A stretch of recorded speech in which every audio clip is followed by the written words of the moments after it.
Buenas noches a todos, muchas gracias de vuelta por estar en esto que es un éxito ya hoy en día, con casi 200 charlas previstas. Realmente vamos a hacer entre todos una videoteca latinoamericana bastante amplia y creo yo de muy buen nivel, ya que charla a charla veo que cada vez los conocimientos los voy ampliando yo, entonces considero que para todo el mundo debe ser parecido lo que le está pasando. Les comento que esta es una charla más de una seguidilla de 4 charlas en total. Ya tuvimos una en mayo que era la historia postal prefilatélica, o sea, desde que comenzó la primera marca en Uruguay en la época colonial hasta la primera estampilla en 1856.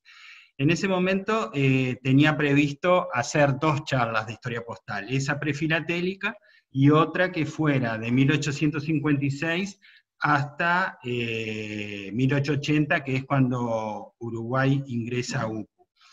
Pero la verdad que me di cuenta de que esta segunda parte realmente, a pesar de que el tiempo, el periodo es menor que el anterior en cantidad de años, tiene una riqueza de contenido mucho más amplio. Y entonces me pareció que era bueno separarla en estas 3 charlas para profundizar un poco más en cada uno de los correos marítimos que se encontraban en ese momento. La de hoy, ustedes ven que es Correo Marítimo de Uruguay e Italia, y es un título un poco distinto a las que van a venir después, el mes que viene, que es Correo Marítimo Británico, y después Correo Marítimo Francés. Y eso lo van a ver en la charla de hoy, es porque justamente estos 2 últimos correos estaban mucho mejor organizados y llegaban a todas partes. Sin embargo, especialmente el correo marítimo italiano prácticamente iba solamente a Italia, tenía una organización menor a la anterior, y se complementaba muy bien con el británico y con el francés. Y por lo tanto, hoy vamos a ver básicamente el italiano, pero vamos a ver también cómo el británico y el francés servían para llevar la correspondencia a Italia. El contenido de la presentación es aproximadamente el siguiente. Vamos a hablar un poco de los antecedentes y los precursores. Vamos a seguir con las compañías marítimas que se usaban en ese momento. La apertura de la Agencia Postal Italiana en Montevideo y cómo se organizó y qué características tenía. Y bueno, algunas pequeñas conclusiones al final. Es bueno recordar que siempre la correspondencia llegaba al puerto principal de Génova, en Génova. Acá hay una ilustración de la época, era el puerto más importante en el Mediterráneo de Italia. Y también no vamos a entrar en la historia de Italia, por supuesto, pero es bueno recordar... Es bueno recordar de que hasta 1861 era el reino de Cerdeña, y a partir de 1861 es el reino de Italia. O sea que sepan disculpar si en algún momento hablo de Italia y era Cerdeña, o al revés, pero es bueno situarse en la época y saber que en 1861 hubo un cambio ahí. Bueno, ¿y cómo comienza todo esto? Uruguay se independiza en 1828, 1830 es la jura de la Constitución.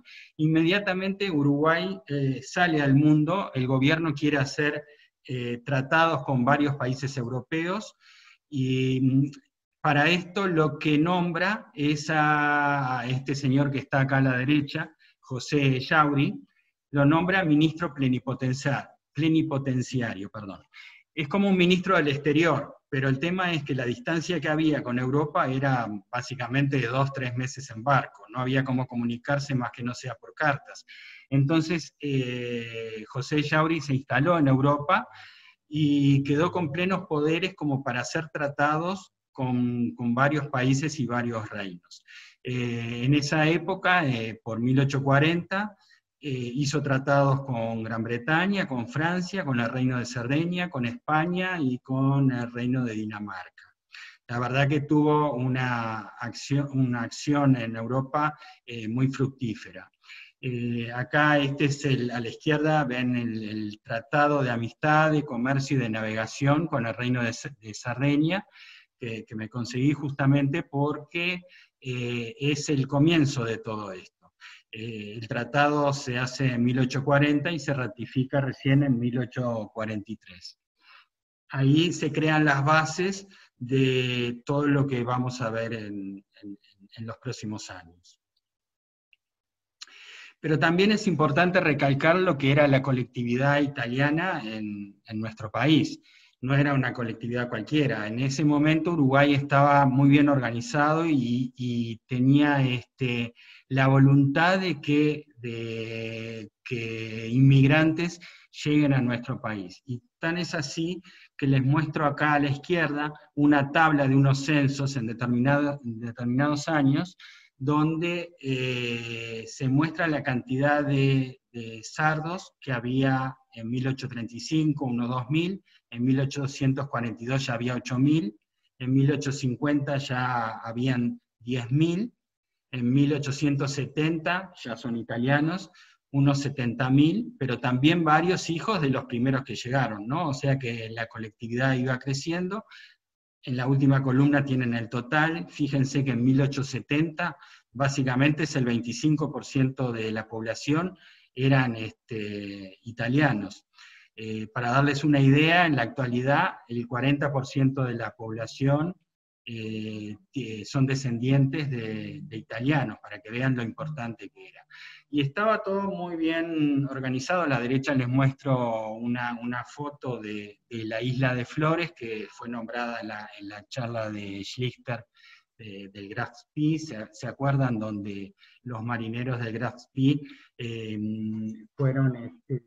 quedaron internados en Uruguay, en la isla de Flores. Bueno, esa isla de Flores ya en 1808 tenía un lazareto, y era la que se usaba para recibir a todos los inmigrantes y que hagan la cuarentena en esa isla, ¿no? O sea que la organización era como para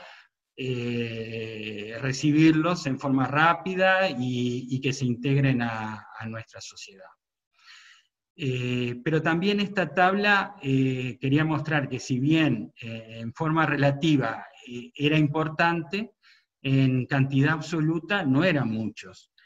Por lo tanto, la correspondencia a Italia de esa época, desde Montevideo, es escasa, es rara, como ustedes van a ver también.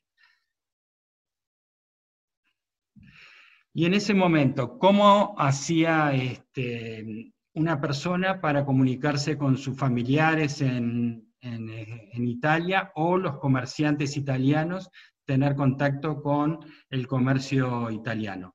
Bueno, en general eran buques mercantes con características similares, no tenían fechas fijas de salida ni de llegada, la duración del viaje no se sabía exactamente cuánto era. Aproximadamente duraba 90 días el viaje hasta allá.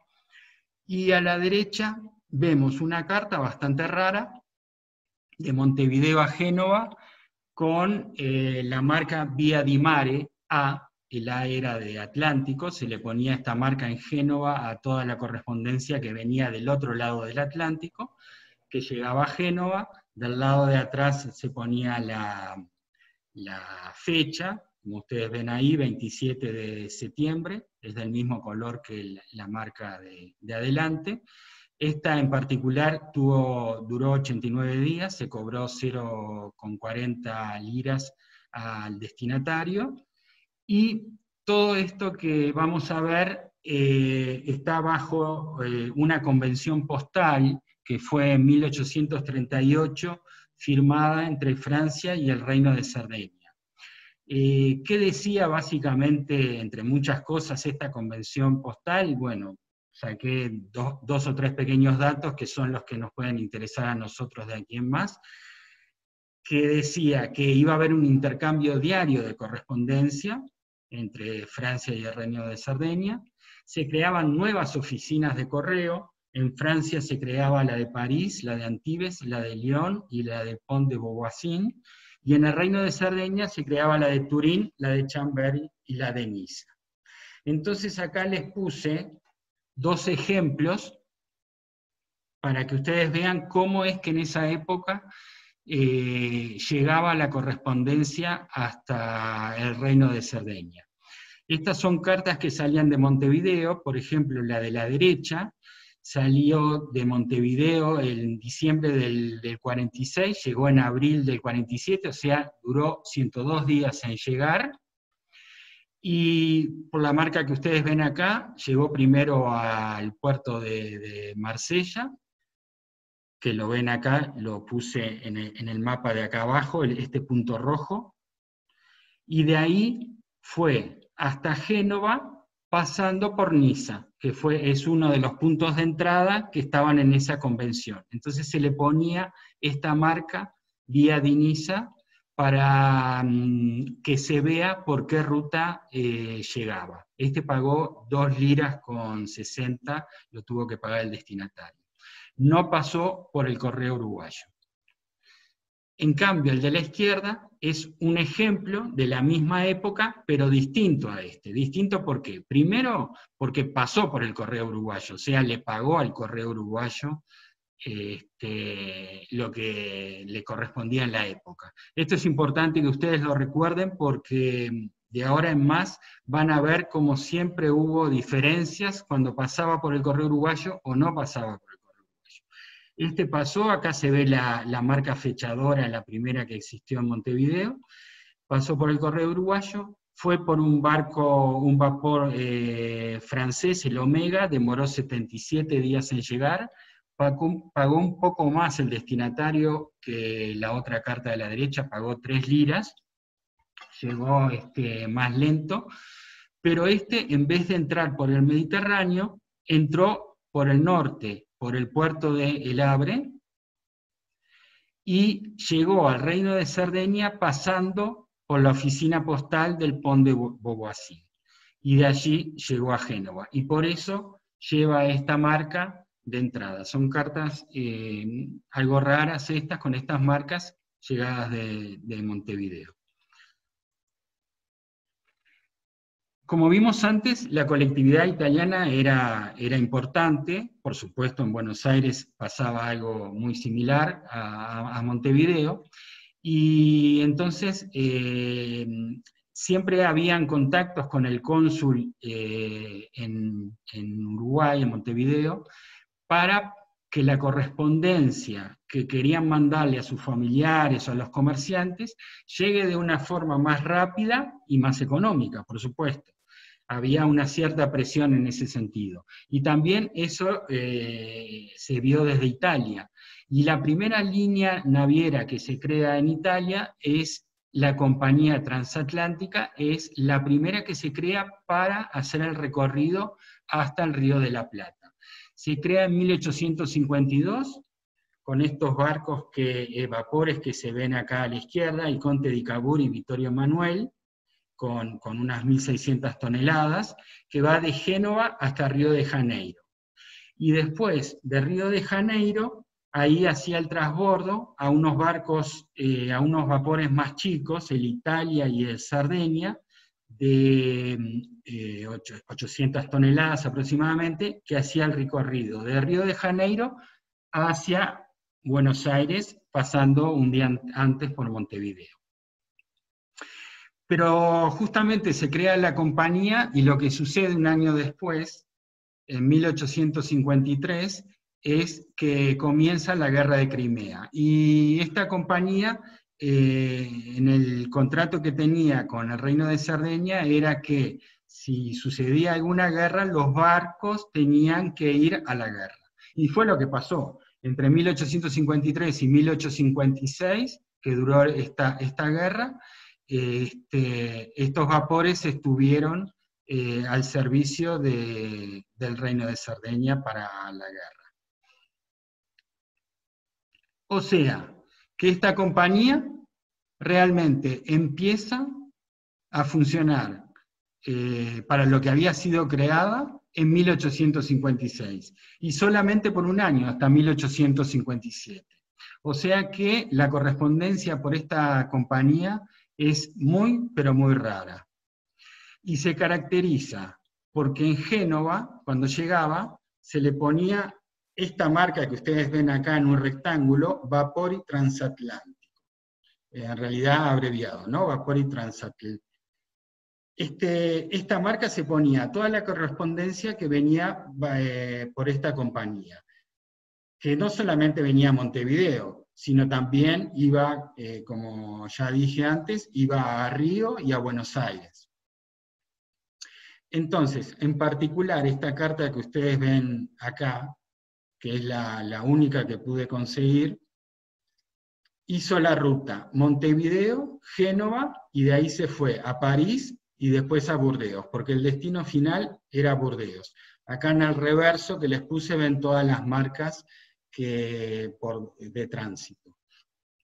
Esta carta sí salió por el correo uruguayo, fue directamente a Génova, y después en Francia fue donde se tasó en 8 décimas de franco, que esto corresponde, este 0,8 francos, corresponde a la Convención de 1850 entre Francia y el Reino de Cerdeña. Hubo varias convenciones en el correr de todos estos años, vamos a tratar de ir nombrándolas. Siempre cambiaban en algunas cláusulas.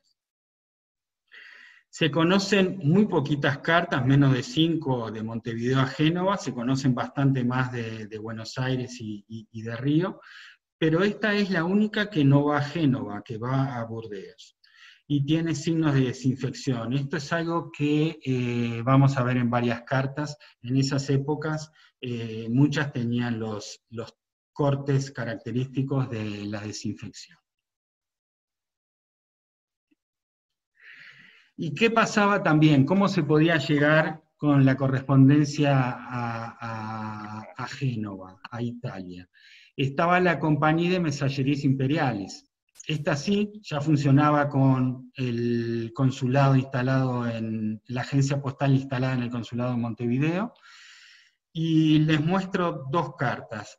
A la izquierda ven una de 1869 que va de Montevideo a Padula, en Italia. Esta iba también por un vapor francés hasta Río, en este caso el Carmel, y otro vapor hasta Burdeos. Y pagó 1,20 francos, que era la tarifa simple para una carta de estas características hasta Italia, de Montevideo a Italia.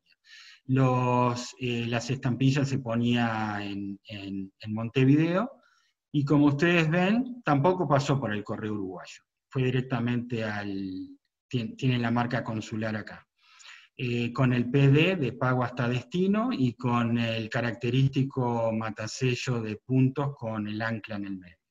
Y a la derecha ven una carta similar de 1869, la diferencia es que es un porte triple, 3,60 francos que está pago con estas estampillas. O sea, era 1,20 para la tarifa simple, 2,40 francos para la doble, 3,60 para la triple, y así sucesivamente.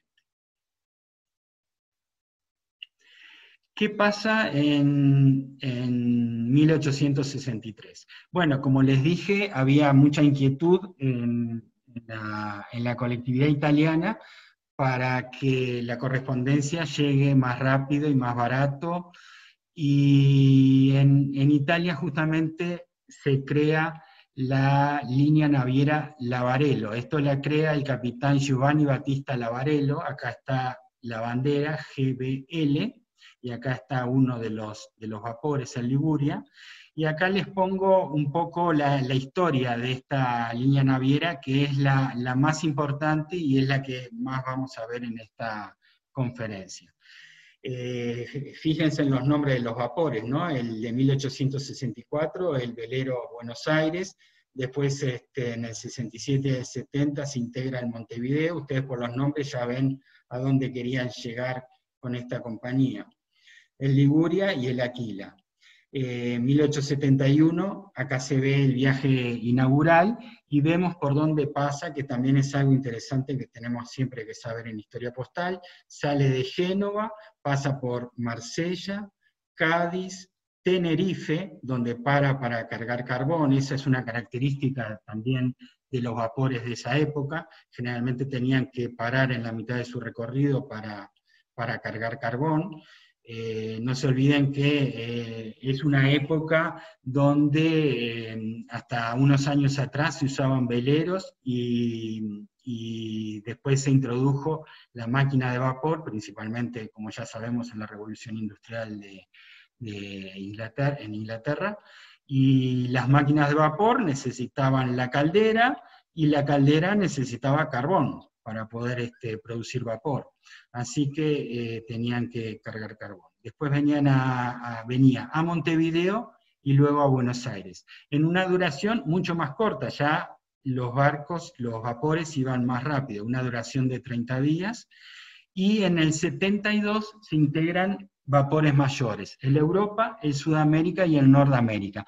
¿Por qué ustedes van a ver que siempre nombro los vapores? Porque era una característica de la época en las cartas poner el nombre del vapor en manuscrito, y eso nos ayuda mucho a reconocer la compañía naviera, nos ayuda a reconocer la ruta que hacía, cuáles eran los contratos que tenían firmado con los distintos países, ver si las tarifas correspondían o no, conocer las duraciones de los viajes, las salidas, las entradas. Por eso es muy importante en historia postal, y principalmente en esta época, conocer, tener bien claro cuáles eran los vapores, cuándo empezaron, cuándo terminaron. Eso nos simplifica el estudio de todo esto.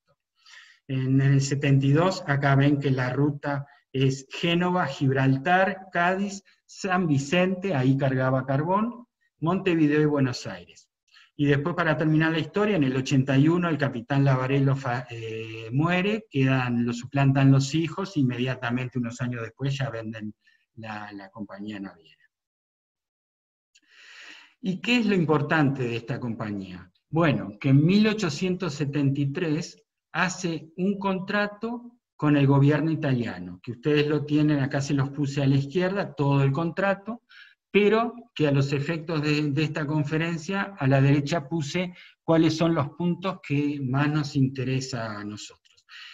Fue un contrato entre una compañía naviera y el gobierno italiano, donde se establecía que iban a cumplir con una línea postal con América del Sur, que iba a comenzar el 1 de abril de 1873, que tenía una duración, una vigencia de 5 años, o sea que a los 5 años había que renovarlo. Este contrato terminó el 18 de marzo de 1878 y no se renovó. Vamos a ver todo lo que pasa en el medio. Que iba a cumplir con un servicio mensual, que el vapor tenía que tener un local especialmente adecuado para la correspondencia y que tenía que tener la llave, tenía que estar cerrado, la compañía se tenía que hacer responsable por los daños que sufriera la correspondencia, y en contrapartida recibía 10 centésimos de lira por cada carta transportada. Y acá tenemos un poco lo que decía antes, tener claro cuáles son los vapores que tenía esta compañía, cuando se votaron y cuando hicieron su primer viaje, ¿no? Acá está cada uno de ellos cuando empieza. Acá ven cómo a medida que la compañía fueron pasando los años, los vapores iban siendo más grandes, eso se ve por las toneladas. Empiezan con vapores más pequeños y después ya tienen vapores más grandes, y vamos a ver por qué también. Y hasta cuándo fue cada vapor. Eso es importante también, lo digo, para detectar cuando hay alguna carta adulterada, como los nombres de los vapores se ponían en manuscrito, y hay compañías navieras que son más buscadas que otras. a veces alguna mano inescrupulosa puede poner el nombre del vapor en manuscrito, y es bueno tener en claro las fechas de esto, ¿no? Para realmente comprobar todo esto. Y también es muy interesante cómo hacían la propaganda, y ahora les voy a mostrar por qué, estas compañías. Este es un diario, el Telégrafo Marítimo, que salía en Montevideo, en particular este que conseguí es del 8 de mayo de 1874, y en la misma hoja, en la misma página del periódico, estaban estos dos avisos, uno muy cerquita del otro. Con lo cual ya empezamos a ver cuál era la competencia, yo diría competencia feroz, que había entre esta compañía italiana y esta compañía francesa, la Société Générale de Transports Marítimos, SGTM, y ahora en adelante lo voy a nombrar así. Fíjense cómo en cada uno de estos avisos, que también se hacían afiches y se ponían en el puerto y se ponían en las cámaras de comercio y en todos los lugares donde querían hacer propaganda, se ponía desde el nombre del capitán, se ponía el trayecto por el que iba, o sea, los puertos intermedios en los que iba a parar, se ponía cuándo salía, por ejemplo dice saldrá el 19 de mayo, todos los lugares por donde iba, y la agencia marítima donde estaba situada. Generalmente eran lugares cerca del puerto, ¿no? Incluso acá ven, chico, dice vapores reales postales, ya nombrando que ellos tenían un convenio, ¿no? Y esta francesa también nombra el vapor, pone las toneladas, fíjense que este vapor francés era de 3.000 toneladas, también nombra cuál era el capitán, porque el capitán era responsable de todo lo que pasaba, dice cuándo sale, este sale el 21 de mayo, el otro salía el 19 de mayo, también ponía el recorrido, en particular ponía los precios de los pasajes para las personas, primera clase, segunda clase, tercera clase. Algo que no nombré es que, por supuesto, estos vapores también transportaban gente y transportaban cargas, ¿no? Y bueno, también pone dónde estaba la agencia marítima. Y estos avisos, que mucha gente también colecciona, este tipo de información, es la que también permite sacar cuándo salía cada vapor del puerto y cuándo llegaba a destino. Y gracias a todo esto tenemos gente que ha hecho mucha investigación y hoy en día tenemos muy buenos libros con las llegadas y salidas de cada vapores, de gente que sacó toda la información que estaba en su momento impresa. ¿Qué pasa con esta compañía Lavarello en Montevideo? Bueno, que básicamente era la que iba a llevar la correspondencia hasta Italia. Podemos dividir en 3 periodos su actuación en Montevideo. Un primer periodo que va del 72 al 74, donde la llegada de la correspondencia a través de estos barcos se considera como si viniera por un vapor comercial, un buque comercial. Y llevaba en Génova esta marca, con Bastim Mercante, que era justamente con el buque mercantil.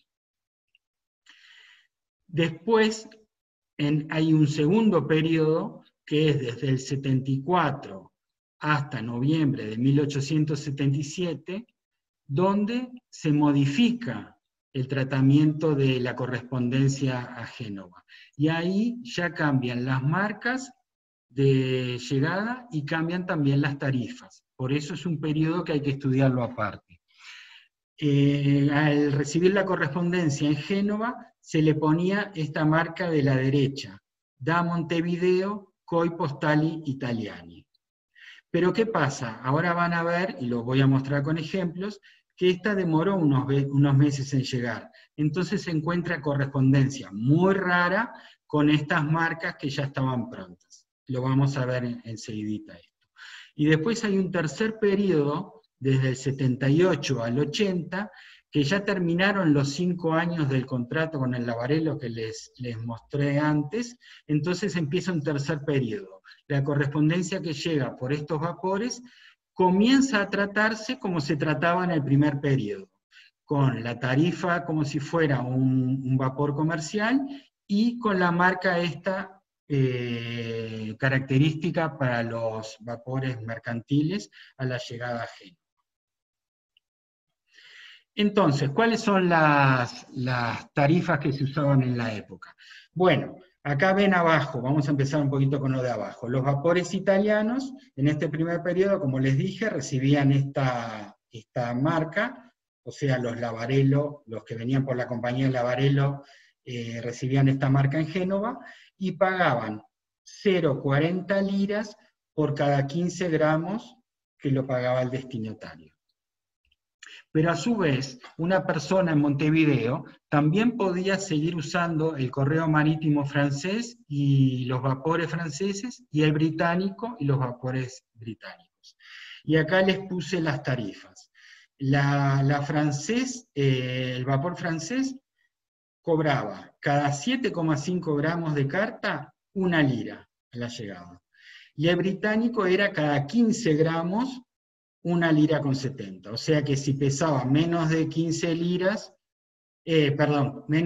gramos, salía más económico mandarla por un vapor francés, por la agencia postal francesa, y por más de 15 gramos era más económico mandarlo por un vapor británico. Pero siempre era más económico por un vapor italiano, que era justamente lo que quería hacer esta empresa, ¿verdad? Y sucede en 1872 algo muy importante que marca un antes y un después en la historia postal marítima al extranjero en el Uruguay. Si ustedes recuerdan unas diapositivas antes, yo les mostré que habían cartas que pasaban por el correo uruguayo y habían cartas que no pasaban por el correo uruguayo. O sea que la persona las llevaba directamente al vapor o a la agencia postal marítima, y el correo uruguayo ni siquiera se enteraba. O sea, el correo uruguayo no podía cobrar nada por algo que le correspondía. Entonces, el 12 de septiembre de 1872, que no es un año antojadizo. Si estudiamos un poquito la historia del Uruguay, entre 1870 y 1872, en nuestro país hubo una importante guerra civil que fue la Revolución de las Lanzas. Era una guerra entre los colorados y los blancos. Los colorados era el partido que estaba en el poder, y los blancos, que era una minoría, luchó para que, vamos a decir de una forma simple, es mucho más complejo de lo que voy a decir, pero luchó para que la minoría también fuera escuchada, o sea que no quede de lado.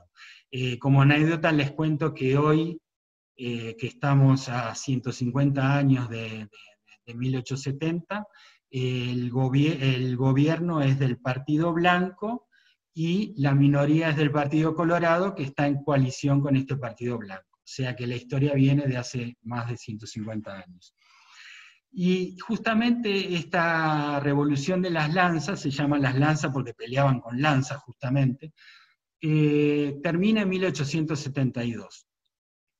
Y ahí el gobierno dice, bueno, ¿qué está pasando con la correspondencia? ¿Por qué nosotros no estamos cobrando? Y realmente saca un decreto donde lo más importante que dice es lo que ustedes ven acá, que toda la correspondencia al exterior se debe franquear con estampillas. Antes en las cartas ustedes vieron de que cuando pasaba por el correo solamente se ponía la marca postal, y algunos no pasaban. Pero al poner estampillas ya el control iba a ser mucho más fácil, y entonces el correo, y por lo tanto el gobierno, podía tener una renta con esta correspondencia. por supuesto que podían ser estampillas o los sobres timbrados, los enteros postales en forma de sobre, que en ese momento ya existían, ¿no? Y la causa fue esa, ¿no? Que los consulados de Francia y de Inglaterra vendían las estampillas de sus países y la correspondencia no pasaba por el correo uruguayo. ¿Y cuál fue la primera consecuencia?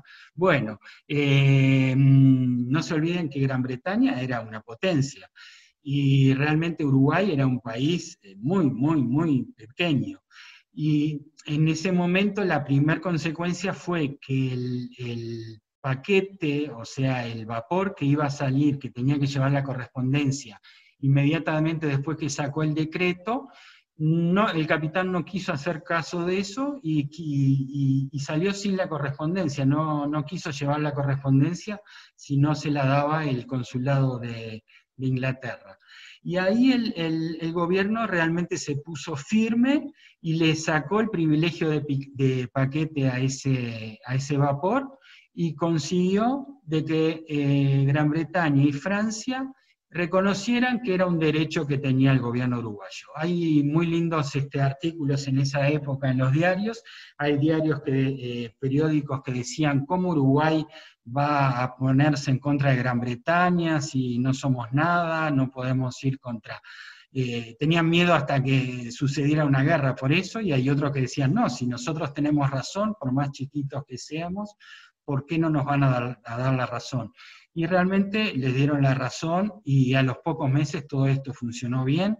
Las estampillas que estaban en ese momento circulando en Uruguay era la primera emisión de cifras dentada, o sea, es la primera perforada que existe de Uruguay, que empezó en 1868, y acá pongo los dos valores que más se usaron otros, pero pongo el de 10 centésimos, que era el que se usaba para el porte simple al extranjero, y el de 20 centésimos era el porte doble. Y también lo pongo porque esta es una forma de detectar fácilmente cuáles son las cartas que tenían estampillas agregadas, o sea, cartas falsas que andan circulando hasta hoy en día por acá. Cualquier carta anterior a 1872 que haya salido de Montevideo hacia el extranjero y tenga estampillas sin dientes, no perforadas, o sea que son anteriores a esto, es falso, es una estampilla agregada. Esa es una forma fácil de saberlo. Y también se usó en este periodo pre-UPU la emisión que salió en 1877, que ya no era con dientes, sino era con cortes en per se, ¿no? Y acá está la de 10 centésimos y la de 20 centésimos. Hasta 7,5 gramos 10 centésimos y hasta 15 gramos de 20, y así sucesivamente. Acá les muestro una carta que salió antes, un poquito antes, fíjense, en julio del 72, pasó, antes del incidente postal, pasó por el correo uruguayo, y por supuesto, como debe ser, sin estampilla. Fue a Génova, fue por un barco británico de la Royal Mail, Steam Packet Company, llegó hasta Londres, por supuesto primero pasando por el puerto de Southampton, y después llegó a Génova pagando 1 lira con 70, como yo les mostré en la tarifa, en la tabla anterior, que esto era lo que pagaba cuando iba por el correo británico, que se hizo efectivo con estos, en Génova, con estos sellos italianos. Y acá vemos otra carta, pero inmediatamente después del incidente postal, que la pongo para mostrar que también pasó por el correo, y en este caso sí llevaba estampillas de Uruguay. Es una linda carta porque tiene un porte alto, fíjense que son 20 más 20 más 20 son 60 centésimos, o sea, eran 6 portes, una carta grande. Al llegar a Italia, pagó 3 portes, porque Uruguay lo hacía cada 7,5 gramos, y en Italia era, como mostré antes, cada 15 gramos, pagó 3 portes, que se ponía con el número 3 a la izquierda, y 3 portes era 1,70 por 3, era 5,1 liras, que fue pagado con estas estampillas que hay acá. En general, llevaba de Uruguay una marca fechadora, y las estampillas con esta marca en barras que se usó del 73 hasta el 80. Acá también hubo otra compañía naviera, que en este caso es la Società Italo-Platense, que en realidad es argentina.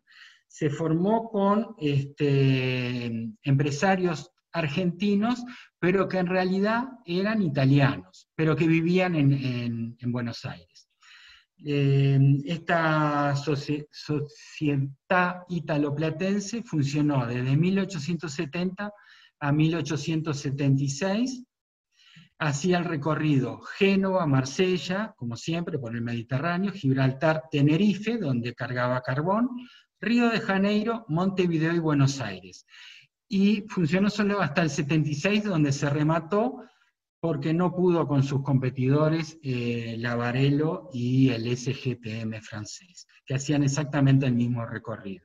Entonces es difícil conseguir cartas de estas. Acá les pongo una muy linda carta, me parece a mí.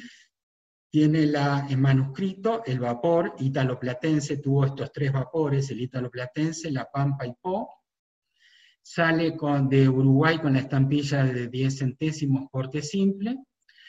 Como se trata de un buque mercante, llega a Génova en 1872, todavía se trata, como dijimos antes, de buques mercantes, paga solamente el destinatario 0,40 liras, que acá ven en el reverso el sello de 40 centésimos de lira, y tiene esta marca de Montevideo, que lo interesante de esta carta es que tiene la primera fecha conocida de esta marca postal. Esto fue apenas un mes después del incidente postal, del decreto postal que les mostré anteriormente. Acá tienen otro ejemplo de un buque mercante, pero que en realidad llega a Génova, pero después va a Torino. Entonces, cuando llega a Génova, como siempre, lleva la marca con bastín mercante, sale de Uruguay con la estampilla de 10 centésimos, con dientes, perforada, como debe ser, y paga 0,70, que eran los 0,40 de liras, más los 0,30 de Génova a Torino. Y lo interesante de esta carta, desde mi punto de vista, es que esta marca de barras verticales tiene la primera fecha conocida, que es el 20 de febrero del 73. Pero también se podía ir por, como les comenté, por vapores franceses. La Compañía de Messageries Maritimes, que es la que le seguía a la de Messageries Imperiales. Hay que recordar que el imperio francés pasa a ser República de Francia, y ahí cambia el nombre de esta compañía. También llevaba correspondencia hasta Italia, y acá les pongo 2 ejemplos que ya van de Montevideo a Génova. El de la derecha sale en el 72, pasa por el correo. Acuérdense que en esa fecha todavía no estaba el incidente postal, o sea, no lleva estampilla uruguaya, pasa por el correo, o sea, paga los 10 centésimos, pero sin estampilla, y llega a Génova, va por el vapor Gironde, y paga en destino 1 lira, tal cual la tabla que yo les mostré anteriormente para los vapores franceses. El de la izquierda, la diferencia es que es un porte doble. Acá ven a la izquierda se ponía un 2, porte doble, o sea, paga 2 liras en destino. Acá está el sello de la estampilla de 2 liras. Como les comentaba antes, muchas veces se ponía el nombre del vapor, el vapor Gironde, y la diferencia con la de la derecha, ¿cuál es? Que este de la izquierda es un ejemplo de una carta que no pasa por el correo uruguayo. En los dos casos se ve la marca rectangular F.56 con una estrella arriba, que correspondía a la convención entre Francia e Italia, que una de las cláusulas que decía era que se debía pagar 0,82 francos por cada 7,5 gramos. O sea, eso es lo que le pagaba el destinatario final, o sea, Italia le pagaba a Francia por haber traído la carta. Y esta es la marca de Montevideo que lleva la carta de la derecha. Estos son dos lindos ejemplos de correspondencia por vapor francés. Y acá pienso que es una de las cartas más lindas que existe en esta historia postal entre Uruguay e Italia. Esta es una carta muy famosa, está descrita en todos los libros, en el libro de Sanaria de Historia Postal, en el libro de Paolo Del Bianco, de Historia Postal de Italia. Fue también un tema de debate entre Viena y Paolo Del Bianco. Así que vamos a detenernos un poquito en esta carta que sale en el 72 y tiene esta marca muy rara que dice Servicio Postal Italiano Montevideo, puesta en el consulado italiano en Montevideo. Esta carta iba dirigida al Ministerio de Finanzas en Roma. No pasa por el correo uruguayo, a pesar de que ya había salido el decreto, pero no pasa por el correo uruguayo, y llega por el vapor francés, el France, de la SGTM francesa, llega a Marsella, donde se le pone esta marca circular roja, que dice Plata, Marsella, que era la marca para todos los vapores franceses que llegaban al puerto de Marsella desde el Río de la Plata. De ahí va a... Acá ven en el reverso la marca ambulante, se va en tren y llega hasta Roma.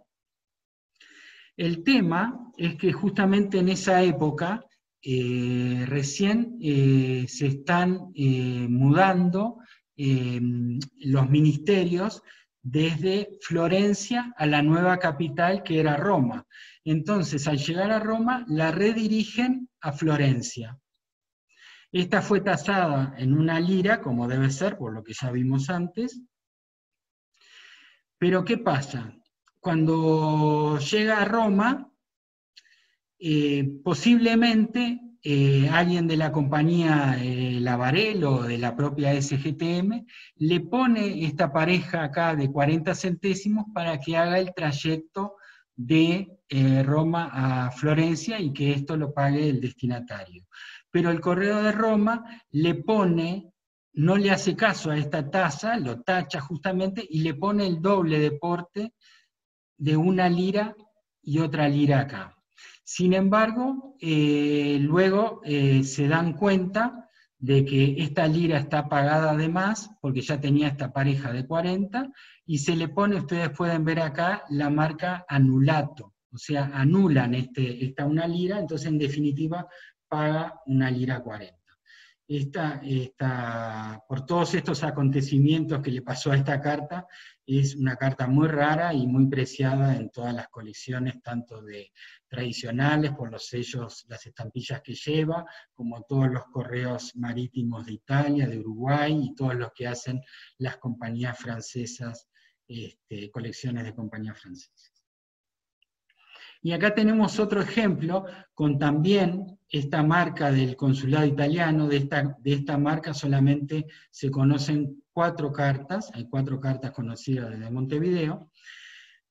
Esta marca también tampoco pasa por el correo uruguayo. Yo creo, y esto es un parecer, pero todo esto es discutible, que un poco le ponían esta marca como justificando por qué no pasaba por el correo uruguayo, y para que nadie pregunte nada, pero era algo ilegal, tenía que haber pasado por el correo uruguayo. Y tiene esta hermosa marca del buque, el North America, que fue la que llevó la carta. De esta solamente se conocen 2 cartas desde Montevideo. O sea que esta combinación es muy difícil. Por supuesto, por el periodo en el que estamos, cuando llega a Génova, lleva la marca con bastín mercante y paga 0,40 de liras, como les había mostrado en la tabla anterior. Y dura 36 días en llegar a destino. Una carta muy interesante y muy linda. Empezamos con el segundo periodo. ¿Qué pasa acá? Como les comenté, cambian las marcas y cambian también las tarifas. Del 74 al 76 se empieza a usar a la llegada, cada 15 gramos, 0,90 liras. Del 76 al 77, 1 lira, sube a 1 lira. Y del 77 al 78 ya empiezan a llegar las estampillas de francesas a la agencia postal italiana en el consulado en Montevideo, y se puede franquear a la salida para que no la pague el destinatario, pero también está la posibilidad de que la cobren en destino, ahí saldría más caro, fíjense, 1 lira, y desde acá 0,50 liras, y también empiezan a aparecer las certificadas, algo que antes no existía. Como yo les dije antes, se le empieza a poner en Génova esta marca, pero ahora vamos a ver con algunos ejemplos qué es lo que pasó con esa marca. Por supuesto, se seguía usando la tarifa de 10 centésimos con estampillas uruguayas hasta 7,5 gramos. Acá vemos una de 1874. Tiene los 10 centésimos uruguayos, la marca del correo uruguayo, llega a destino, en este caso paga los 0,90 liras que vimos en la tabla anterior, que era la tarifa ya aumentada. Pero ¿qué es lo interesante? Lo interesante es que la marca da Montevideo COI Postal Italiana recién apareció el 21 de octubre del 74, y esta carta es un poquito antes. Fíjense que llega a Génova el 23 de julio, y la marca no estaba hecha. Entonces usan una marca que tenían ellos allá en Génova, que era Piroscafo Postali Francese, le tachan la francese, esta palabra, y la usan como marca. Y se conocen solo 2 cartas de Montevideo con esta marca. Esto es lo más interesante y muy rara que tiene esta carta. Pero por si no fuera poco, acá les muestro una carta que también llega antes de que apareciera la marca da Montevideo, porque esta llega el 17 de septiembre. Pero ya estaba la marca da Buenos Aires para las cartas que llegaban desde Buenos Aires. Entonces, ¿qué hacen? La marcan con el da Buenos Aires COI Postal Italiana. Y solamente existen 2 cartas con esta marca. En este caso no es una estampilla, sino que es un sobre timbrado, que a veces, como ustedes ven, a veces se matasellaba y a veces no. Eso se ve en esta época en varios de ellos. Y acá sí, ya el 21 de octubre ya aparece la marca da Montevideo. Esta carta llega, fíjense, a Génova. En general todas estas tenían cortes de desinfección en esa época.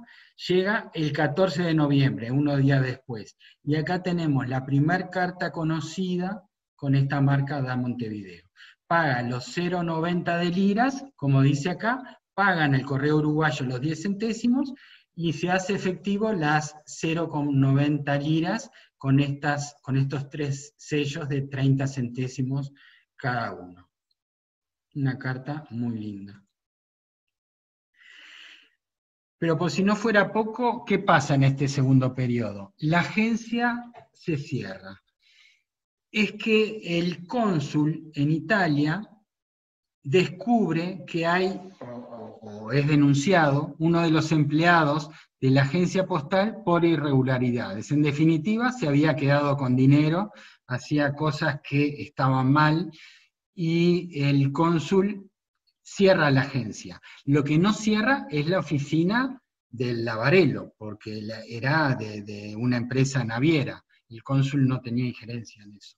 Pero sí cierra el consulado. Y entonces acá vamos a ver que desde mayo hasta junio, cuando está cerrado, igual, les voy a mostrar dos ejemplos, igual sale una carta por el Lavarello, pasa por el correo uruguayo, llega a Génova y ahí paga 1 lira. Si ustedes se acuerdan de la tabla anterior, había aumentado la tarifa de 0,90 a 1 lira. Se hace efectivo el pago con este sello, y el sello uruguayo ya ahí cambia su matasello, ya es, en vez de ser verticales, ya son horizontales las líneas, va por el vapor Sudamérica, y llega perfectamente a Génova, donde se le estampa la marca correspondiente, que es Da Montevideo Copostal Italiana.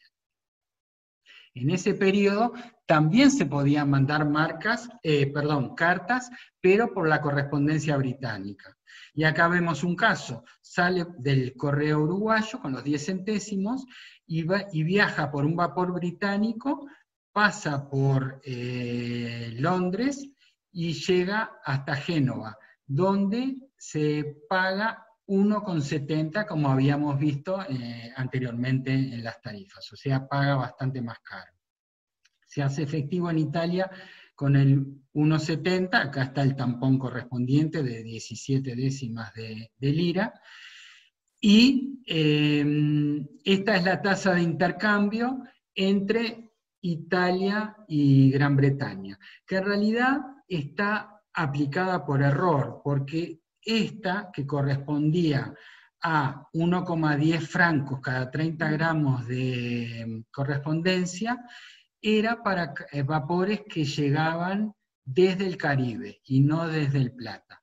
Pero hay algunos ejemplos, este no es el único caso. En este año 1876 he encontrado 2 o 3 cartas con esa tasa de intercambio. Así que supongo que era realmente el dinero que se intercambiaban entre Italia y Gran Bretaña, a pesar de que esta marca había sido creada para cartas del Caribe. En 1877 se hace la reapertura de la agencia postal, pero ya ahora en forma más organizada. Ya acá ustedes ven a la izquierda una nueva tasa y se explica claramente cuál es el procedimiento que se iba a llevar. Se dice que debe pagar la tasa uruguaya de 10 centésimos, se cobra desde Montevideo con estampillas italianas, 0,50 liras por cada 15 gramos, se cobra 0,30 para las cartas recomendadas o certificadas, y 0,20 por el recibo por el retorno. Y acá dice bien claro que es tanto para las líneas italianas como francesas. Y las estampillas que llegan a la agencia postal italiana en Montevideo son estas de acá. Yo les puse los ejemplos con estampillas que tienen justamente la marca Montevideo, porque también llega esta marca, que es muy rara de encontrar, que dice Montevideo, para ser estampada sobre estas estampillas, y llega también a la agencia postal italiana esta marca Raccomandato. Todo esto en Montevideo. Estas estampillas tienen la sobrecarga estero, que era extranjero, y estas son las que llegaron a Montevideo, de 10 centésimos, 20, 30, 40 y 60. También es interesante conocer esto para que no nos llevemos la sorpresa con alguna estampilla agregada, ¿no? Y lo interesante es que al principio solo empieza el correo recomendado o certificado, y después de unos meses sí ya se empieza a aplicar la tarifa para todas las cartas simples que salen desde Montevideo por la agencia postal italiana. Y entonces les quiero mostrar una carta que también es una de, yo diría, de las joyas de la historia postal entre Italia y Uruguay, y dentro de la historia postal al extranjero, una de las cartas más importantes, donde es una carta justamente recomendada. Se conocen tres certificadas. Acá está con las estampillas con el estero, y la marca, esta marca Montevideo, que muchas veces no estaba bien aplicada, pero justamente lo lindo que tiene esta carta es que está perfectamente aplicada, se ve muy bien. Esta carta va por el Vapor Europa, llega a Génova en el 77, y después sale a Sarzana y a Aulia, que es el destino final. Por supuesto, como siempre, se le estampa en Génova el Da Montevideo Postal Italiana y la marca de Génova de recomendada. Y está, en lugar de tener los 80 centésimos, que eran los 30 centésimos más los 50 centésimos, está solamente con 70 centésimos. Es una característica de esta carta que siempre hay algún ejemplo de estos, que a veces la tarifa no era exactamente la correcta, pero sin embargo está perfectamente, viajó perfectamente. Y estas son las marcas que se pusieron. La Montevideo, la Raccomandata en Montevideo, y la Da Montevideo Coi Postal Italiani en Génova, y esta también en Génova. Y esta es una muy linda carta también, que va con el pago a destino. Como yo les dije antes, se podía pagar 50 centésimos de lira en Montevideo, pero si se pagaba en destino, pagaba 1 lira, ¿se acuerdan? Cada 15 gramos. Bueno, esta lo interesante que tiene es que es una gran carta de tamaño, y paga 9 portes en Montevideo, esto está puesto del lado de atrás, paga 90 centésimos, y paga 5 portes, que son 1 lira por 5 portes, acá está el 5 liras, y acá está efectivo el pago con este sello, en destino en Génova. Lo interesante de esta carta justamente es el alto franqueo que tiene. Esta creo que es la única carta que lleva un sello solo de 5 liras, esto es algo interesante para los que coleccionan filatelia tradicional italiana. Y para nosotros, para Uruguay, este es el bloque máximo conocido de esta estampilla. Es un bloque de 8, es el máximo conocido usado en carta. Si vamos a los portes, vemos que corresponde bien, porque los 9 portes al extranjero, 90 centésimos, corresponde a una carta entre 60 y 67 gramos. Y los 5 portes en Génova corresponden a una carta entre 60 y 75 gramos. O sea que en definitiva esta carta debe haber pesado entre 60 y 67 gramos. Y después vamos al tercer periodo que les nombré, que ahí volvemos de vuelta para atrás. Ya había terminado el contrato con la Varelo, y nuevamente las cartas son tratadas en Génova como llegadas por buques mercantes. O sea, lleva de vuelta el combastín mercante, paga de vuelta los 0,40 liras, y esta es muy linda porque es un sobretimbrado, es muy raro a Europa sobretimbrados, debe existir de Montevideo menos de 10, pero sale de un pueblo muy chiquito a 400 kilómetros de Montevideo, de San Eugenio, pasa por Salto, esto se ve atrás, va por correo fluvial hasta Montevideo, se le pone este matasello, que es el 1 que se lo pusieron en Salto, que es bastante raro también, y de ahí va por correo marítimo hasta Génova, donde se le cobra 0,40 liras, como ya hablé antes.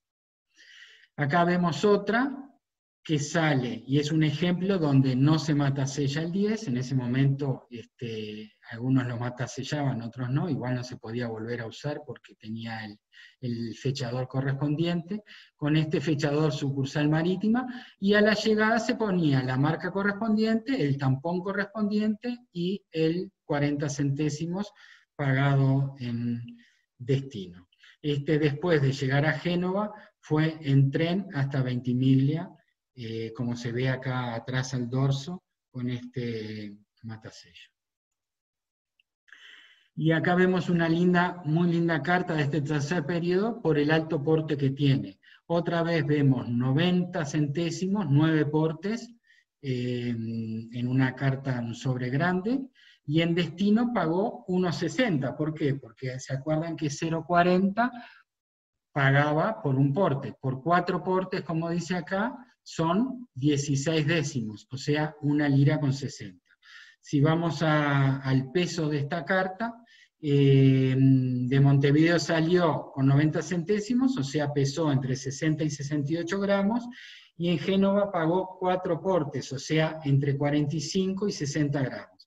Posiblemente el peso de la carta haya sido de 60 gramos aproximadamente, y por eso pagó esos portes correctamente.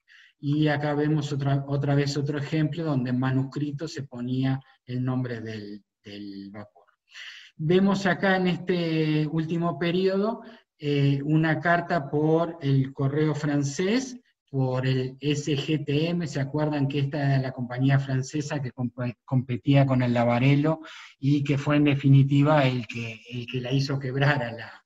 No quebrar, pero cuando murió Lavarello los hijos vendieron la empresa, y esta compañía siguió hasta el siglo XX, entrado el siglo XX sin ningún problema. Pagó correctamente los 10 centésimos en Montevideo, lo ven acá, llega a Génova, donde paga 1,40, en ese momento ya se pone, bueno, en Marsella tiene esta marca bastante rara de Marsella Plata, para la correspondencia llegada de Plata. El 80 centésimos era lo que le ponían en Francia para poder cobrarse entre Francia, y los 80 centésimos entre Francia e Italia, y el 1,40 que pagó en destino, que fue pagado con estos sellos.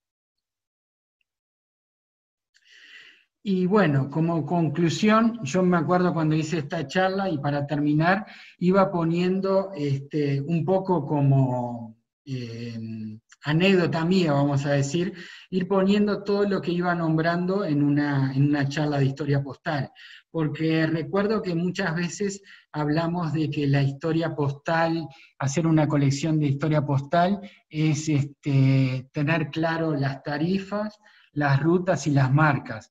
Y sin embargo no es así. En esta charla hemos hablado sobre muchos más puntos de historia postal marítima. Hemos hablado, sí, de marcas postales, pero de un montón de marcas en origen, de tránsito, de destino, puestas en el correo, puestas en el puerto, puestas en el consulado, aplicadas sobre el barco. Sobre estampillas, sobre franqueos, hemos encontrado franqueos sencillos, franqueos mixtos, se pueden encontrar franqueos triples en algunos otros casos, no era el caso de esta charla, donde pagan tarifas totales o tarifas parciales. Hemos hablado de rutas, hemos hablado de marítimas, terrestres, recuerdo también de rutas fluviales, había la de San Eugenio a Montevideo, fue por una ruta fluvial. Hemos hablado de tratados, hay que tenerlos bien claros, tratados postales, no solamente entre países, donde llevaban marcas o no llevaban, sino también de tratados postales entre países y compañías, lo hemos visto entre Italia y la compañía Lavarello. Hemos hablado de decretos, un decreto muy importante del 72 de Uruguay, de reglamentos postales. Hemos hablado de leyendas en manuscritos, hemos visto tarifas puestas en manuscrito en las cartas, hemos visto portes, hemos visto pesos, también vapores, los nombres de los vapores, cambios de vapor en el trayecto. O sea, recuerdan que muchas compañías en Río de Janeiro cambiaban de vapor. Hemos hablado de correspondencia redirigida y correspondencia redespachada, hemos hablado de correo desinfectado, de tazas al final, o sea que la historia postal es muy, muy rica en este periodo antes de UPU. Cada carta nos lleva bastante estudio, esté escrito o no esté escrito, y bastante información tenemos en cada carta, como fue un poco, quise mostrar también en esta conferencia. La bibliografía que usé es básicamente la del Correo del Uruguay, del lado italiano, la de Sanaria, el catálogo histórico de historia postal, la de Humberto del Bianco, después varios artículos, y estos dos libros principalmente son muy importantes está muy bien estudiado todo lo que es la historia postal italiana, pero desde mi punto de vista, o sea, valga la redundancia, está muy bien, pero desde el punto de vista italiano. Un poquito creo que nos falta estudiar más desde el punto de vista nuestro, de Latinoamérica, estudiando muy bien las marcas y las tarifas que se cobraban dentro de nuestros correos, y bueno, eso es un poco lo que traté de mostrarles hoy, y también un poco el estudio que está llevando a cabo muy bien Olivier Villar, tratando de ver toda esta historia postal, pero desde el lado, desde el punto de vista de la costa del Atlántico. Agradezco, por supuesto, a Molina y a Márquez que me han dejado este espacio para dar la charla, y mucho más, por supuesto, a los asistentes, que espero que cualquier duda que tengan, por supuesto, yo se las pueda evacuar, y si no, también dentro de todos estos, los asistentes que ya he visto que hay hoy, hay gente que sabe muchísimo de historia postal, mucho más que yo, y también nos puede sacar a mí y a todos sobre cualquier duda que tengan. Muchas gracias. Muchas gracias, Walter. Muchas gracias. Muy bien, Walter. Excelente. Magistral tu conferencia, mi querido Walter. Brillante, como siempre. Excelente. ¿Preguntas o comentarios para Walter? Walter, una pregunta. ¿Por qué es la predominancia de Génova? Al Perú también la mayor parte de correspondencia italiana es a Génova, el 90% de las cartas. ¿Era porque era un centro importante mercantil o porque la mayor parte de los inmigrantes italianos eran genoveses? No. ¿Qué idea tienes? No, la idea que yo tengo es que Génova era el puerto más importante de Italia en ese momento, o sea, todos sabemos que para que llegue un vapor de gran tonelaje, el puerto debe estar bien equipado para recibir esos buques, y además, otro detalle, tenía una buena llegada con trenes y con con rutas que iban a todos lados, o sea que Génova era un centro de distribución, tanto de cargas, de pasajeros, como de correspondencia. Entonces era el puerto más importante. Por eso los collados son de Génova. Perdón. Esa es para mí la razón, no sé si... Creo la más importante, ¿no? Una pregunta, Walter. Sí, Jorge. En un momento, en el tratado, en el primer tratado que mostraste entre Italia y la compañía, habla que se le pagaban 10 centavos de lira por cada carta. ¿No importaba ahí el peso de la carta? Supongo que sí, Jorge. Yo me hice... excelente tu pregunta, porque no lo decía específicamente, pero me quedé pensando justamente cuando... No lo pensé antes, lo pensé cuando estaba haciendo esta charla, y yo supongo que sí, que era exactamente igual como se tomaban las demás, cada 15 gramos. Era lógico, porque también cobraba el correo italiano, cobraba cada 15 gramos, era un porte y se iba multiplicando. Entonces era muy lógico que era igual. Gracias. De nada. Yo tengo una pregunta similar a la de Guillermo en referencia a la llegada a Italia. De acuerdo, 90% todo a Italia. Pero esta agencia postal italiana en Montevideo y el contrato con el Lavarello, cualquiera de ambas, las cartas que eran dirigidas a los estados papales, porque después de la unificación de Italia, los estados papales todavía como que se mantienen en su propio gobierno, digamos, ¿no? Y cobraban tasas diferentes. El hecho de que hubiese una agencia postal italiana en Montevideo, de alguna manera les daba beneficios adicionales al correo que salía de esta agencia, sea que vaya a cualquier parte de Italia, incluyendo los estados papales o no. Mirá, es verdad, los estados papales durante el reino de Cerdeña era un estado distinto, tenía hasta su propia moneda.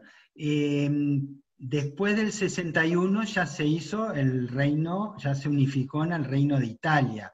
El estado papal, no conozco mucho de historia de Italia, pero me parece que se redujo bastante. Y también me parece que la moneda se unificó. En el Reino de Italia ya se usó la lira. Y entonces ahí lo que me parece es que se trataba exactamente igual, podía tener algún costo adicional para llegar hasta ahí, pero solamente, viste que mostré una carta que iba dirigida a Roma. Llegó a Roma, se le estampó con la marca de Roma y después se dirigió a Florencia. Y no tuvo ningún trato especial.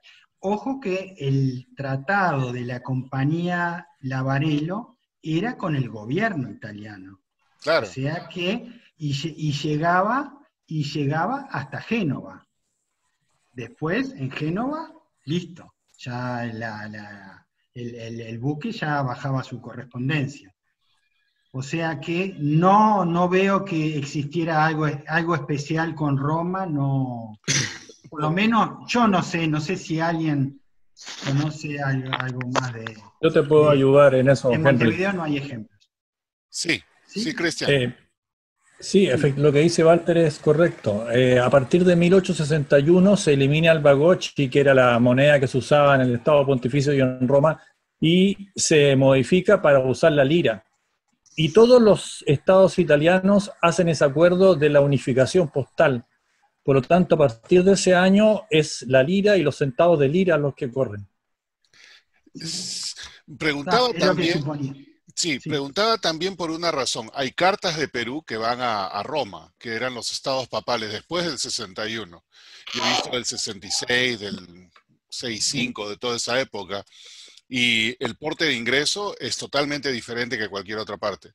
Inclusive me parece de que hay un tratado de Percy Barholtz y quizás la denominación de la moneda en el momento todavía era bagioshi o los escudos contra la lira que se estaba unificando. Y puede ser de que las dos monedas están, porque hay cartas de Perú que llegan a Roma dentro de esta época y lo que pagaban eran 27 bagioshi y no pagaban los 12 centavos de lira. Por eso preguntaba si es que era una cosa que es por nuestro lado, solamente el lado del Pacífico, o algo más existía allá. Y quizás, si me aventuro a pensar en algo, es que como nosotros en el lado del Pacífico no teníamos agencia postal italiana, estábamos supuestos a un tratamiento diferente a aquellos quienes tenían o el contrato con Lavarello o la agencia postal italiana en su territorio.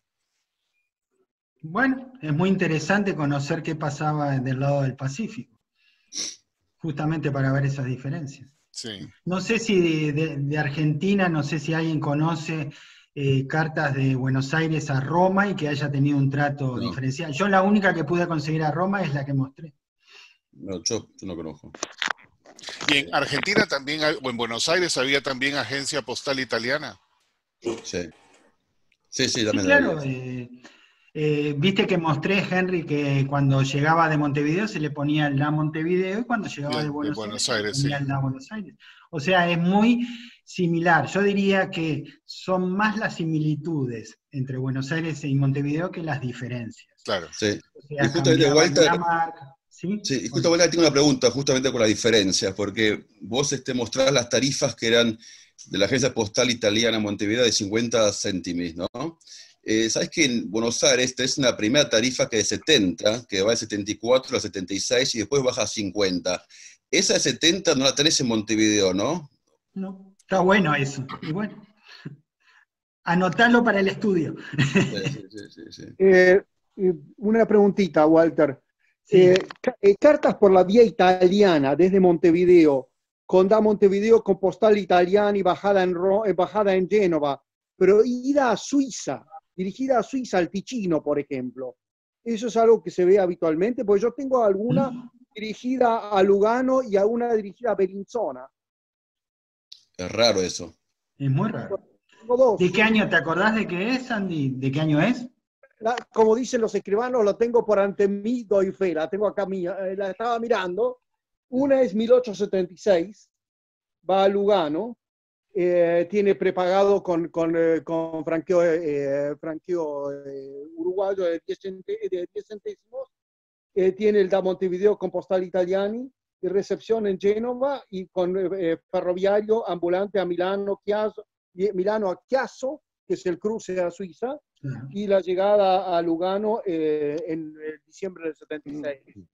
Y después hay otra de Bellinzona, que ahora la estoy buscando. Pero me llamó la atención siempre eso. Acá la tengo. Esta es 1870, y para que la saco porque no veo bien, estoy medio a oscuras acá. Esta tiene franqueo uruguayo y tiene una tasa de 1 lira con 2,50 centavos italiana, y tiene el da Montevideo con postal italiano, tiene pagado con 10 centésimos uruguayos, y es de 1878. Tiene la bajada en Génova, de Génova a Milano y de Milano a Bellinzona. Discúlpame, a Bellagio, no Bellinzona. A Bellagio, esto es Italia. Es una ruta bastante poco común. Sí, ese destino es común. O sea, es una ruta muy poco común a Suiza desde Sudamérica. Todos van vía generalmente vía Francia o vía Inglaterra, etc. Yo a Suiza tengo pocos ejemplos. Con esta compañía italiana no, pero tengo otros ejemplos y son raros. Es que creo que, no sé, me corregirán ustedes, creo que en Argentina había más colonias suizas que en Uruguay. En Uruguay había más colonias italianas, españolas, me parece. Igual las cargas que yo conozco que salen de Argentina y van a Suiza, también las que van vía Italia son muy raras. Van generalmente vía Francia todas, o vía Inglaterra. Claro. Es lo común, digamos, ¿no? Claro. Generalmente las compañías italianas, digamos, terminan todo en Italia. La mayoría es muy raro ver cartas que van con compañías italianas y no van a otro país que no sea Italia, digamos. Muy raro eso. Por eso yo esta conferencia no la quería hacer solo de correo de marítimo italiano, sino que quería incluir esas cartas de correo británico y correo francés que llegaban a Italia, porque eran 3 posibilidades de llegar a Italia. Y no al revés, porque cuando veamos el correo francés y el correo británico vamos a ver cartas que fueron hasta a Estados Unidos. Por el correo británico iban hasta Gran Bretaña y de ahí se volvían a cruzar el Atlántico y se iban a Estados Unidos. Pero con lo italiano es como dice Oliver, no iban a Italia en general. Walter, ¿se puede? Sí, claro, Walter. Hola, ¿cómo estás? Vi una carta dirigida a Roma con un corte de desinfección. Los cortes de desinfección, ¿tienes idea entre qué periodo se aplicaron en Roma? Uno, si esos cortes de desinfección tenían un cobro adicional al destinatario. Bueno, muy interesante tu pregunta. A mí los datos que yo tengo, y tengo algunos recortes de periódicos o cosas así, la desinfección no se hacía en Roma. por lo menos los que yo vi, ¿no? Los ejemplos que yo vi. Se hacían, si mal no recuerdo, tendría que ver, porque lo tengo por ahí, o no sé si no se hacían en Génova, o en alguna isla anterior, o algo así, no me acuerdo el nombre. Y después si le cobraban un adicional al destinatario, eso no lo sé. Eso la verdad que sí que no sé. Pero no era, viste que yo no nombré mucho los desinfectados, porque en realidad hay muchas desinfectadas. Si hubiera sido una carta o dos cartas, en esa época, en el 70, 72, 73, las cartas que venían desde acá se desinfectaban en general. Lo que pasa, te comento esto porque Henry acaba de hablar de unas cartas dirigidas de la costa Pacífico, puntualmente de Perú, hacia Roma. Él tiene algunas, yo tengo otras con unos portes distintos. Él tiene lo que normalmente es 27 Bagliocchi, yo tengo uno con 37 Bagliocchi. Alguna vez lo comentamos hace bastante tiempo atrás sobre ese tipo de cartas. Creo que incluso la coloqué en una carta en presentación del dinero rojo. Pero las marcas de desinfección existen para más o menos el año 66, si no me equivoco, son estas cartas. No la tengo en la mano en este momento.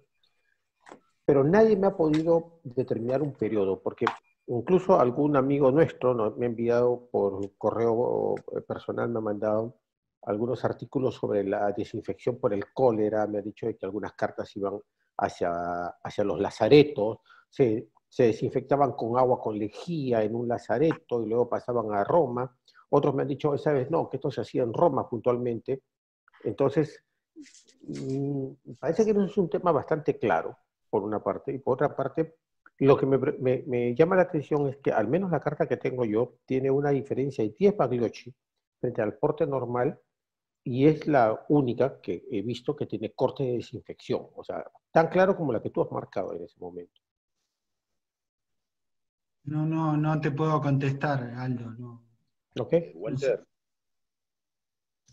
Henry, si me permites una aclaración, porque consulté el catálogo y en realidad tienes razón, hay una transición hasta junio de 1866. Sí. Hasta junio de 1866 todavía seguían cobrando Bagliocchi, y a partir de 67 ya los estados pontificios tienen centavos también y su propia emisión. Así que no sé si esa carta que tú tienes es entre 1862 y 1866. No, es posterior. Es del 72, creo. Ah, ¿la mía o la de Henry? No, las que tengo yo son del 65 y la última que tengo es diciembre del 66. Ahorita la estoy viendo acá. Entonces está bien, porque justo coincide con el término del Bagliocchi, que es el 66. Sí. Qué buen aporte, Cristian, gracias. Gracias por confirmar. Walter, Everaldo. ¿Cómo estás, Everaldo? Ítalo Platense. Mencionaste 3 barcos, el Pampa y Ítalo Platense, pero creo que hay otros 2. Uno que se llamaba Columbia y otro que se llamaba Humberto. Sí, puede ser. Y aparte de esto, esta compañía tenía marcas postales, que son muy raras, pero marcas circulares, con una rueda, así, donde estaba el nombre del barco. Sí. Yo tengo una aquí para enseñar. Es verdad. Con el vapor Po. Viene de España, viene esa, sí. Montevideo. Sí, la conozco. Había marcas aquí con el vapor Pampa y el vapor Columbia, pero no se conoce. Está buenísimo, gracias, Everaldo, lo que nombraste.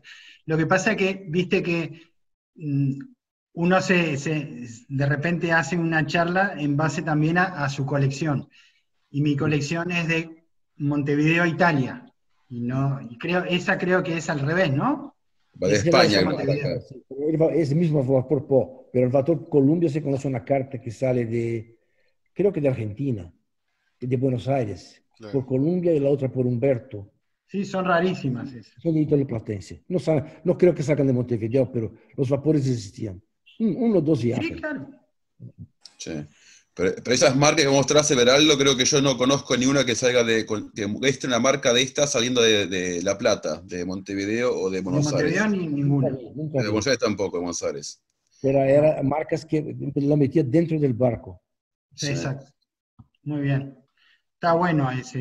Gracias, Severán. Eso no lo dije. Ahí yo también tengo una carta para mostrarte, la tengo acá, después la puedo mostrar, digamos. Vos hablabas, digamos, de los sardos, de la compañía transatlántica. Hay una linda carta que yo les tenía y después se hizo un canje, que es una que sale de Concordia, que la puedo mostrar si quieren después. Dale. Y va vía Montevideo con el vapor. A ver si lo puedo compartir si quieren, a ver. Un momento. Era una compañía muy rara, un año solo estuvo. ¿La ven? ¿Se ve esa? No. ¿Cómo se comparte esto? A ver. En la parte inferior de tu pantalla, donde dice Share para. Screen, un botón verde. Sí, espera un segundo. Ok. Así, acá. Y compartir. Espera. ¿Ahora se ve? No. Sí, sí, ahora sí. Esta que sale de Concordia, el 57, y sale pasa por Salto, Uruguay. Es interesante, porque sale de Argentina, pero cruza, digamos, a Uruguay, por Salto, y ahí tiene la marca de Montevideo, y después va a Francia, ¿no? Y tiene acá la marca Vapor Transatlántico. Muy o sea, linda, vos... Muy linda es. Y la marca de la derecha arriba la de entrada a Bordeo, creo. Muy linda marca. Viste que tiene los 8 décimas, igual que la que mostré yo. Tal cual. Y es del 57, porque era el año en que solo estaba. Muy linda es. En esa época, en esa época, ¿te acordás que 1857 es la época de las diligencias? Claro. Y es la época en que estaba Atanasio Lapido, que yo lo nombré en la charla de diligencias, que él también había hecho un acuerdo con los que estaban del otro lado del río Uruguay, que era Argentina, ¿no?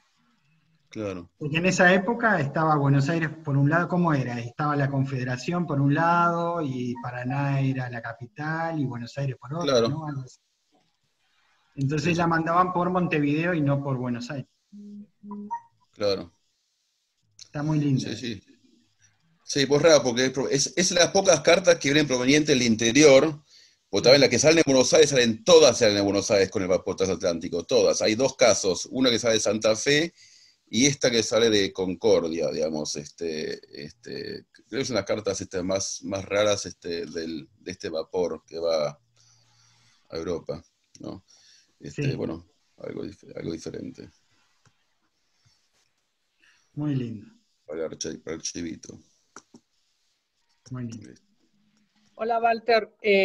Buenas noches. Primero, felicidades, muy interesante, como siempre. Oye, una pregunta tal vez un poco básica. En tu experiencia, ¿hay más cartas dirigidas a Italia con franqueo deficiente, con sellos de franqueo deficiente utilizados al llegar, que por ejemplo cartas enviadas a Francia o Inglaterra? O sea, porque la pregunta viene que las pocas cartas que yo conozco de El Salvador en esa época con sellos de franqueo deficiente en el destino son precisamente italianas, y tú enseñaste varias. Entonces quería entender si puede haber algún tipo de analogía, y que tal vez Italia usaba más los sellos de franqueo deficiente que los otros dos países. No sé. No entendí muy bien la pregunta, Guillermo. Vos me estás hablando las cartas que llegan para ser pagadas en destino con las estampillas italianas. Sí, sí, hay mucha carta con sello de franqueo deficiente. ¿Y querés saber si había más de esas que las similares? Si era más común que en Italia se usaran los sellos de franqueo deficiente que, por ejemplo, en Francia o en Inglaterra, en las cartas que tú has visto. Y si agarramos solo ese periodo en que se usó de Italia, capaz que sí, me parece que sí, desde Montevideo sí. De Perú también. Y en realidad es que en Italia utilizaban los sectenaces esos para el pago del inbound fee. Cosa que no era igual ni en Inglaterra, ni en Francia, ni en Alemania, ni en los Sí, esa era la pregunta. Sí. Ah, bueno. Gracias.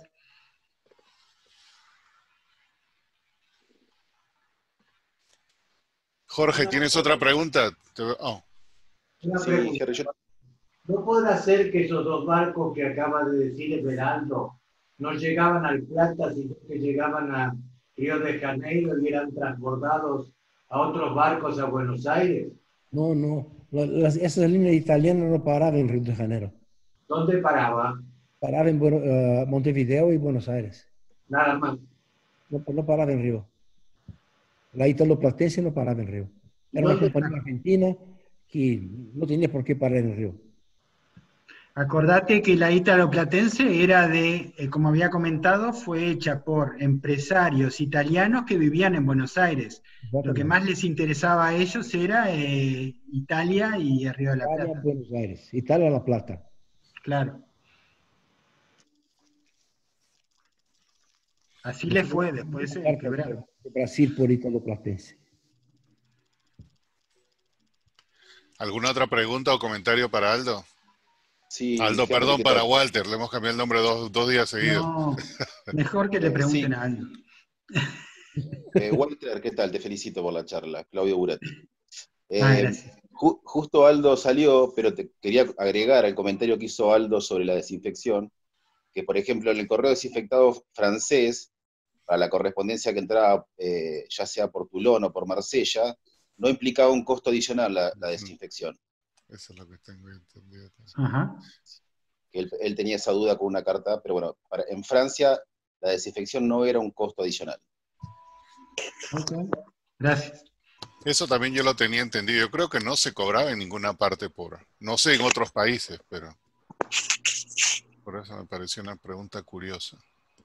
Volviendo al tema que comentaba Veral, los dos barcos del Italo-Platense, ¿sabés que en el libro lo estoy chequeando, el libro del Bianco, no aparecen esos dos barcos que vos comentás, Veral? ¿En dónde te aparecen a vos esos dos barcos?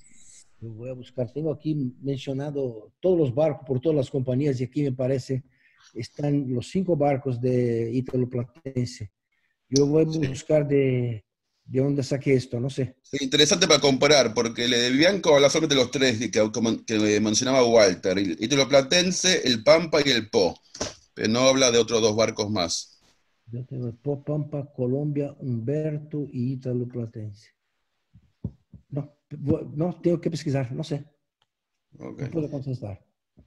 Bueno, quedó para el estudio, Oli. Sí. Quedó para chusmear eso. Henry y Walter, ¿te puede servir este dato? Que la conversión, en el momento de convertir los bagotchi a la lira, hicieron 100 bagotchi por 5,4 liras. Eso te puede servir quizás, Henry, para que veas tu pieza y veas si la conversión es equivalente. Es decir, 100 bagotchi por 5,4 liras, eso fue la conversión que se hizo en el momento en que se adoptó la lira y los centavos de lira en Italia, sí. en el caso del Estado Pontificio. Específicamente el Estado Pontificio me refiero. Yo he visto 27 y 54. Aldo, la de 37, bueno, como son marcas manuales, pudiese ser también algo diferente. ¿No? He visto también de Francia que en lugar de ponerle 42, le ponían 24, como que si el empleado tuviera dislexia. De ese tipo he visto varios, pero eso como esa mano pudiese suceder.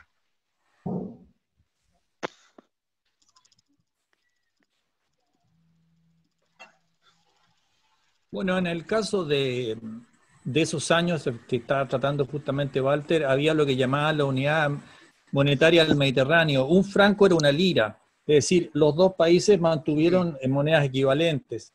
Así que eso es perfectamente posible. No, ese comentario que dice Cristian es fundamental para entender todo esto. Claro. Cuando ponían el tampón en francos o en liras, era el 1 y era una lira, un franco, era lo mismo. Era equivalente, claro. Era equivalente. Eso es fundamental para entender todo esto, porque si no nos volvemos locos. Es como los portes de los estados alemanes, ¿no? Eso es para volver loco a cualquiera. No sé, eso es terrible. Hay que preguntarle a Andy. Es terrible. ¿Alguna nota adicional para Walter o alguien más? Bueno, Walter, nuevamente muchísimas gracias y gracias por poner también esta serie de cosas. Estamos aprendiendo mucho al respecto. Gracias a ustedes. El día de mañana.